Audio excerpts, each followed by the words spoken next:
Ei, gente, nós voltamos agora no nosso segundo episódio dessa temporada do nosso Buscando a Deus nas Férias. E você sabe que o objetivo do Buscando a Deus nas Férias é incentivar o nosso povo a sair de férias, mas continuar firme na presença de Deus. E dessa vez, nessa temporada, a gente vai trabalhar com o livro Perseverança, que é lançamento. E você encontra o livro Perseverança para esse trabalho. Eu espero que você já tenha adquirido o seu, porque o nosso combinado é que você vê o episódio no domingo e lê os capítulos na semana. Como a gente já teve um episódio, eu espero que você já tenha lido os capítulos da semana, tá bom? E não esquece de colocar perguntinhas aqui. Caso você não tenha comprado o seu exemplar ainda, você pode encontrar o seu exemplar na editora balsamodegilead.com.br e também você pode encontrar aqui no Divino Refúgio Café e Livros. Aliás, a gente está fazendo essa temporada aqui no Divino Refúgio porque o Divino Refúgio tem cara de férias, não tem? Fala a verdade. Para a gente trabalhar o nosso tema, vamos começar orando? Vamos lá? Lembra, você vê o episódio e lê os capítulos recomendados na semana. Fechado? Ora comigo. Senhor Deus de Abraão, no nome do Senhor Jesus, nós invocamos sua presença. Pedimos que o poder do sangue de Jesus se manifeste, nos protegendo nos quatro ventos, desse lado da tela e do outro lado da tela, onde o teu filho, a tua filha está com a gente. Em mais essa temporada do Buscando a Deus nas Férias, para receber do Senhor, para que a graça do Senhor venha sobre ele e sobre ela, em nome de Jesus. Pai, que esse seja um tempo de o Senhor falar conosco, do Senhor tratar com a gente, especialmente dentro desse tema perseverança. Vem, Senhor, e mexe com a gente, leva a gente para o próximo nível, que a perseverança cumpra o papel dela na nossa vida, em nome de Jesus. Amém. Amém. Então, livro Perseverança, você encontra aqui no Divino Refúgio Café e Livros e você encontra na editora balsamodegilead.com.br na internet. Você vai direto para a loja e lá você já compra e vai te entregar na sua casa. Inclusive, a editora tá de férias, mas a loja online tá funcionando, então você pode pedir lá online que vai chegar para você. Perseverança. No nosso primeiro episódio, a gente trabalhou capítulos 1 a 3 e hoje eu quero trabalhar com você capítulo 4, 5, 6 e 7. 4 a 7. E para a gente começar, eu queria te convidar lá para o nosso sumário, que está na página 5, para a gente ver quais são esses capítulos. Olha só. Capítulo 4, definindo perseverança. Capítulo 5, persevere na palavra. Porque perseverar, tem que perseverar em alguma coisa. Capítulo 6, persevere na oração, parte 1. E capítulo 7, persevere na oração, parte 2. Esses 4 capítulos são os capítulos que você vai ler essa semana. Talvez você esteja pensando, pastor, eu perdi o primeiro episódio. Eu cheguei aqui, então. Veja o primeiro episódio. Veja o segundo episódio e ao invés de você ler a introdução e mais 3 capítulos, você vai ler a introdução e mais 7 capítulos, capítulos 1 a 7. Ah, pelo amor de Deus, você está de férias, dá tempo de você ler 7 capítulos. O que custa? Então você vai ver 2 episódios e ver 7 capítulos tranquilo, não tem problema.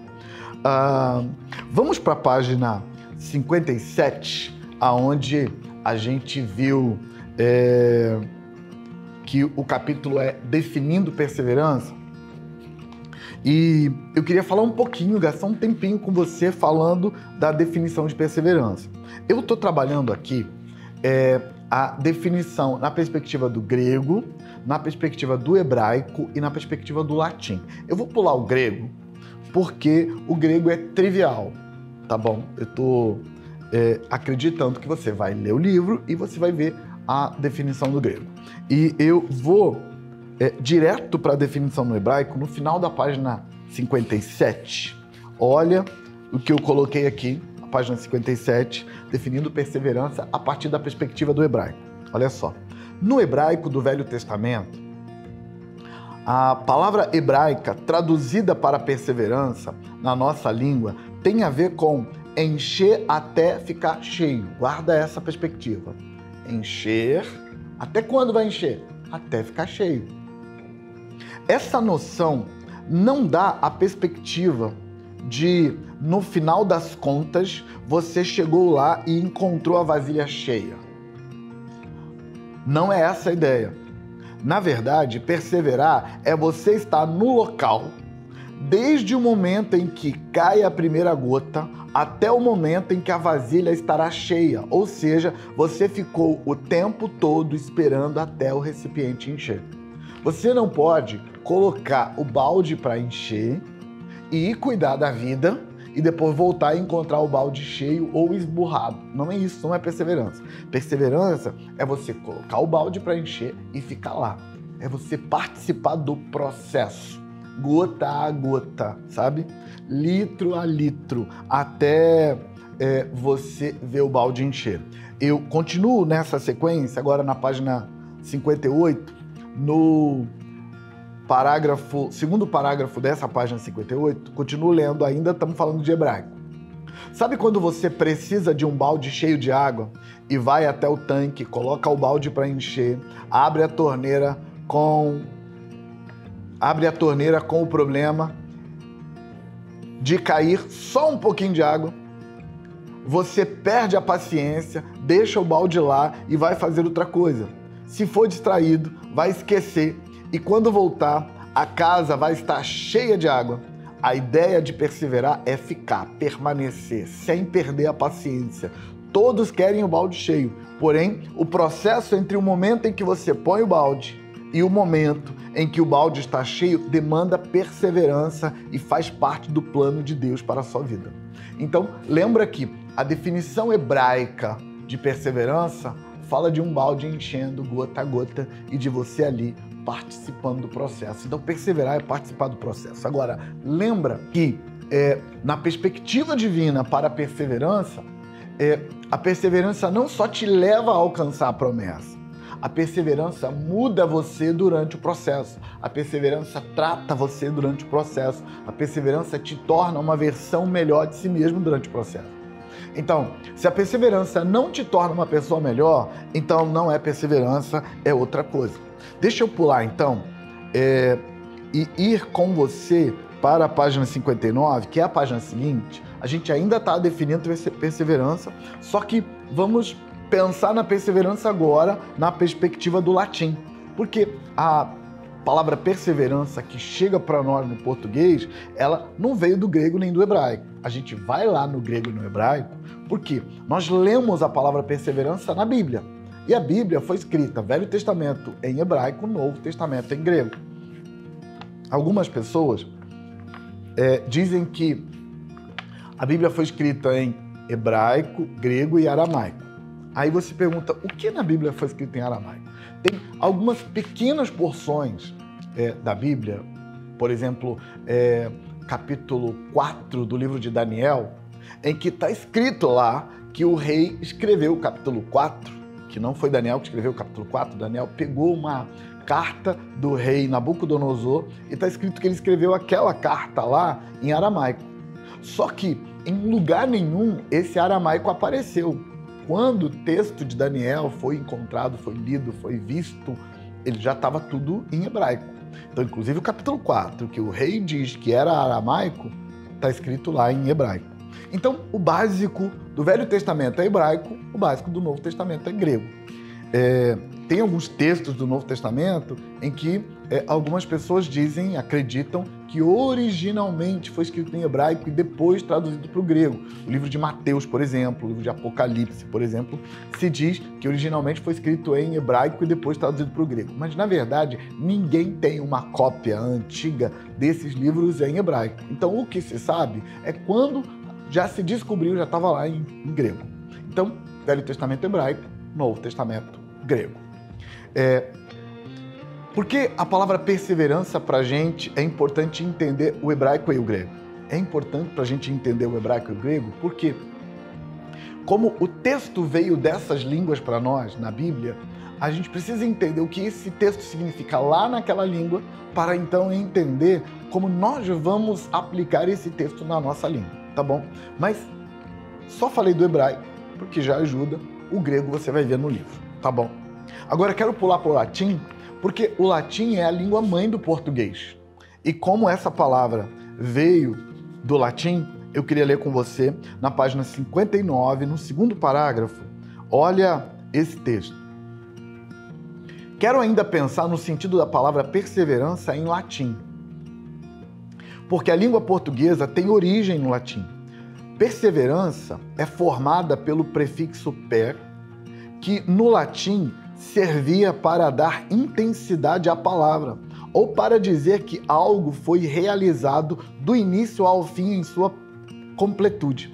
Por exemplo, outras palavras no português que vieram do latim têm o mesmo prefixo, que são percorrer, que é correr por todo o percurso, pernoitar, passar toda a noite num determinado lugar, perdurar, durar muito. Uma palavra que gostei muito foi perdoar, que tem a ver com doar completamente, doar tudo. Quando você perdoa, você está doando os direitos que você até aquele momento estava cobrando. Você não consegue perdoar se não conseguir aceitar a perda. Perdoar implica, deixei para lá. A perda é minha agora. Não quero receber mais isso. Para mim, acabou, já era. Isso é perdoar. Continuo lendo, porque nosso objetivo é entender a palavra perseverar. E até aqui a gente entende o prefixo da palavra perseverar, que é o prefixo per, que fala de você chegar até o final e do começo ao fim. Continuo no parágrafo seguinte, final da página 59. A palavra perseverança junta o prefixo per com a palavra latina severus, que tem a ideia de seriedade. Logo, perseverança tem o sentido de seriedade, levar a sério até o final. Significa que, quando você não persevera, você não levou a sério inicialmente, mas depois você desistiu, não deu mais importância. Por exemplo, uma irmã contou que estava a ponto de desistir de 21 anos de seguir o Evangelho. Se ela realmente desistisse, sabe o que significaria nas regiões celestiais? Significaria que durante 21 anos ela levou a sério a vida de evangélica, mas depois ela resolveu não levar mais a sério. Perseverança significa isso, levar a sério, sem parar e sem desistir, até ter um encontro com Deus e ouvir dele a seguinte mensagem. Eu estou na página 60, que é a página seguinte. Muito bem, servo bom e fiel. Você foi fiel e agora vai entrar no gozo do seu Senhor. A ideia, então, por trás da palavra perseverança é ficar lá e esperar o balde encher. É levar a sério até o final. Então, pensa assim. Alguém levou a sério até a metade. Ele não foi até o final. Ele vai alcançar a promessa? Não, não vai. Mas sabe o que é pior? E que a gente está vendo desde o primeiro capítulo desse livro? É que o pior quando você não persevera não é que você não alcança a promessa. Porque, de fato, quem não persevera não alcança a promessa. O pior é que, se você não perseverou, você não passou pelo processo, então você não se tornou uma versão melhor de si mesmo. A principal vantagem da perseverança é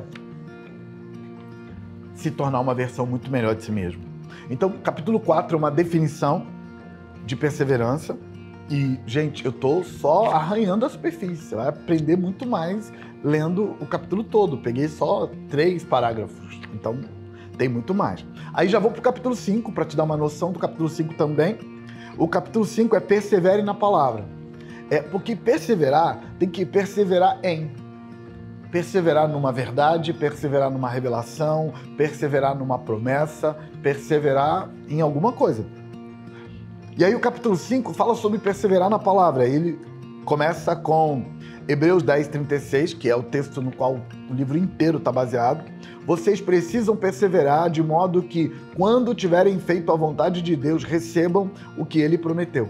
Eu quero pular para o final dessa página 73, que é o início do capítulo 5, e quero ler com você 1 Coríntios 15, versículo 2, depois versículo 50 a 52, que dá pra gente uma perspectiva de que esse perseverar é importante, perseverar naquilo que foi revelado para você na palavra. Olha só.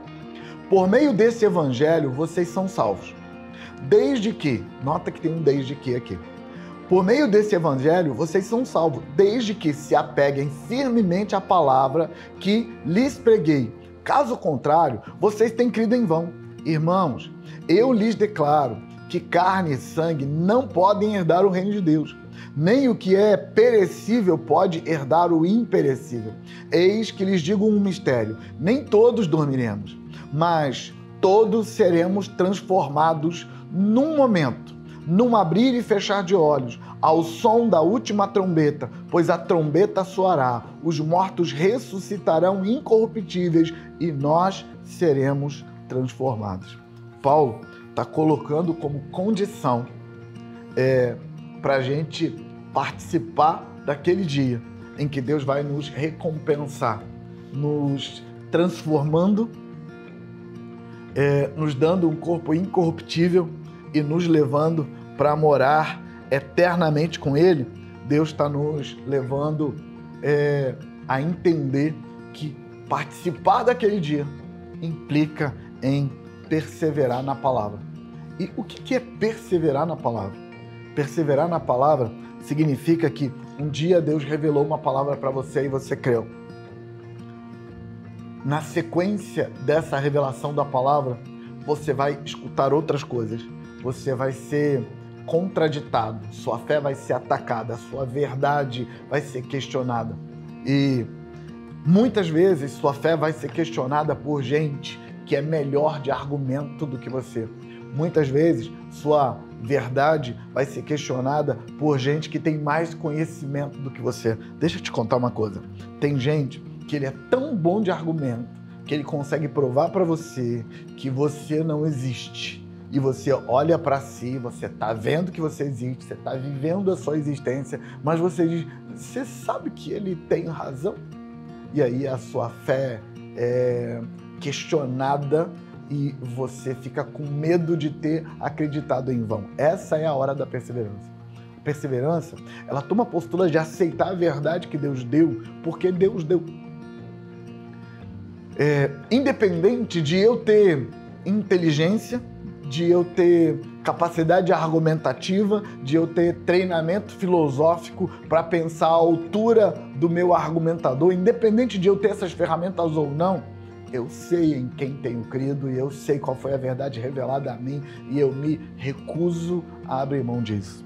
Sabe, tem uma ilustração que eu amo, essa ilustração. É a ilustração de um judeu que estava estudando para ser rabino e ele estava fazendo faculdade de filosofia, porque ele queria se aperfeiçoar na capacidade de argumentação, no conhecimento filosófico, para levar para a prática do rabinato. Ele seria rabino.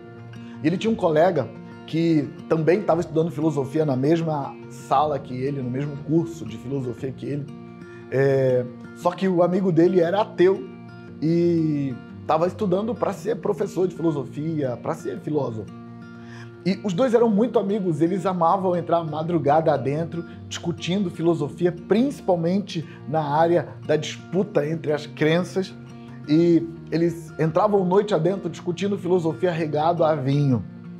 E eles se formaram e seguiram com a vida, e um dia eles combinaram de se encontrar num sítio de uma das famílias dos dois para se lembrar dos velhos tempos, discutir filosofia regada a vinho até a madrugada. E aí, a essa altura, o estudante de filosofia judeu já tinha se tornado rabino, já estava praticando o chamado dele, o sacerdócio dele. E o estudante de filosofia ateu já estava sendo professor de filosofia, filósofo como carreira. E eles se encontram e, de novo, vão discutir filosofia e as crenças deles até madrugada fora. E no meio da madrugada, depois de muito tempo discutindo, conversando, batendo boca, aumentando o tom de voz, usando todas as ferramentas da argumentação filosófica, o rabino levantou as duas mãos e disse: eu me rendo, você venceu, Deus não existe e os seus argumentos são melhores que o meu, então você está certinho, é isso aí, você ganhou. Deu a mão, estendeu e falou: vou dormir. Ele foi dormir. No dia seguinte, os dois acordam e cada um vai para o seu canto e, de repente, indo numa determinada direção, o ateu filósofo viu o rabino com seu talite de joelhos, fazendo a sua oração e clamando ao seu Deus. O ateu ficou muito revoltado e chamou a atenção do seu amigo e disse: o que é isso que eu estou vendo? Ele disse: estou orando, fazendo as minhas orações ao meu Deus. E então o ateu perguntou: mas ontem à noite a gente não chegou à conclusão de que Deus não existe? E o rabino disse: claro que chegamos, mas o que Deus tem a ver com isso? Deus não tem nada a ver com as conclusões que nós chegamos. Nós chegamos a conclusões entre nós. Nossa discussão não afeta Deus. Eu amo essa ilustração porque ela ilustra o quanto que a capacidade argumentativa do ser humano não tem absolutamente nada a ver com a fé. E sim, você pode argumentar e pode bater boca o quanto você quiser, mas no final das contas, você acredita no que quer acreditar. Você confia no que quer confiar. Sabe, o capítulo 5 fala de perseverar na palavra. E perseverar na palavra implica que eu quero confiar na revelação que Deus deu. E eu vou continuar firme nessa revelação.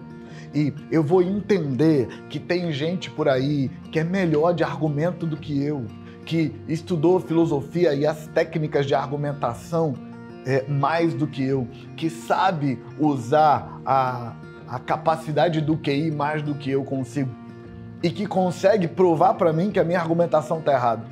Mas isso não muda nada com relação ao que Deus revelou para mim, ao que Deus falou comigo, e eu vou continuar crendo. Por quê? Porque eu quero. O capítulo 5 fala dessa perseverança na palavra. O capítulo 6, eu chamo sua atenção principalmente para uma parábola de Jesus de Lucas capítulo 18, versículo 1. Vai para a página 96 do seu livro, aonde eu peguei o primeiro versículo desse capítulo 18, aonde está escrito assim, ó, e estou lendo na página 96 para você. Disse-lhe Jesus uma parábola sobre o dever de orar sempre e nunca esmorecer. A oração, ela só funciona se você não desistir da oração. Sabe, toda vez que você começa um processo de oração e no meio desse processo de clamor, de busca de Deus, você desiste, você cancelou tudo que você estava fazendo anteriormente. Por quê? Porque no mundo espiritual, sua desistência é computada. Nesses 2 capítulos, eu falo sobre um tema que eu trabalho no meu livro Aprendendo a Orar de Verdade, que existe 2 grandes grupos de oração. O primeiro grupo de oração são as orações que Deus atende. O segundo grupo de oração são as orações que Deus não atende. Das orações que Deus atende, tem mais 2 grandes subdivisões: orações ao Pai e orações ao Juiz. Nessas orações que Deus atende, a perseverança é importante, tanto quanto você ora ao Pai. Ao Pai, você pede coisas que o Pai Celestial vai te dar. Ao Juiz, você clama ao Juiz para te socorrer contra o seu inimigo. A oração ao Juiz, que aparece em Lucas capítulo 18, as orações feitas ao Juiz são orações que a gente chama de orações de guerra, porque você tem um adversário ali naquele texto, um inimigo que está fazendo mal a você, e você vai clamar ao Juiz para fazer intervenção e te socorrer. Nas orações que Deus atende, a perseverança conta ponto. Mas na oração ao Juiz, a perseverança conta mais ponto. Por quê? Porque quando você clama ao Juiz, você tem um adversário que vai fazer tudo para você desistir da perseverança. Porque o seu adversário sabe que se você parar de perseverar, sua oração não funciona. Por isso que Jesus diz na introdução da fala dele para a oração ao juiz, ele diz assim: contou-lhe Jesus uma parábola sobre o dever de orar sempre e nunca esmorecer. É basicamente assim: orar com perseverança. Claro que para orar ao Pai, você precisa de perseverança, porque a sua oração ao Pai vai ser atendida através da perseverança. Mas a oração ao juiz, você precisa de mais perseverança. Por quê? Porque tem um adversário que sabe que a perseverança é importante para você vencê-lo nessa batalha de oração. E aí o adversário vai apertar todos os botões que forem possíveis para você desistir da sua perseverança. E no dia em que você desistir da perseverança, sua oração já era. Eu vou encerrar aqui te recomendando que você leia dos capítulos 4 a 7. 4, 5, 6 e 7. São 4 capítulos essa semana. E aí no domingo que vem a gente volta e vamos falar a partir do capítulo 8, tá bom? Ora comigo pra gente encerrar. Não esquece de comentar aqui embaixo e colocar no seu comentário perguntas sobre os capítulos que você leu, porque no final a gente vai fazer um episódio só respondendo perguntas com as perguntas que vocês colocarem aqui embaixo, tá bom? Ora então, Senhor, Deus de Abraão, nós clamamos pelos teus filhos que estão aprendendo a perseverar. Meu Senhor, eu clamo por intervenção sobrenatural e eu clamo para que a perseverança, de fato, faça o papel dela na vida dos teus filhos. Senhor, em nome de Jesus, traz para o coração do teu filho, da tua filha ali do outro lado da tela, a revelação do teu Espírito e a energia sobrenatural para que ele, que ela consiga perseverar. Faz ela ver, Senhor, as áreas da vida em que precisa de perseverança para vencer. Em nome de Jesus. Amém. Deus abençoe você e até domingo que vem com o próximo episódio.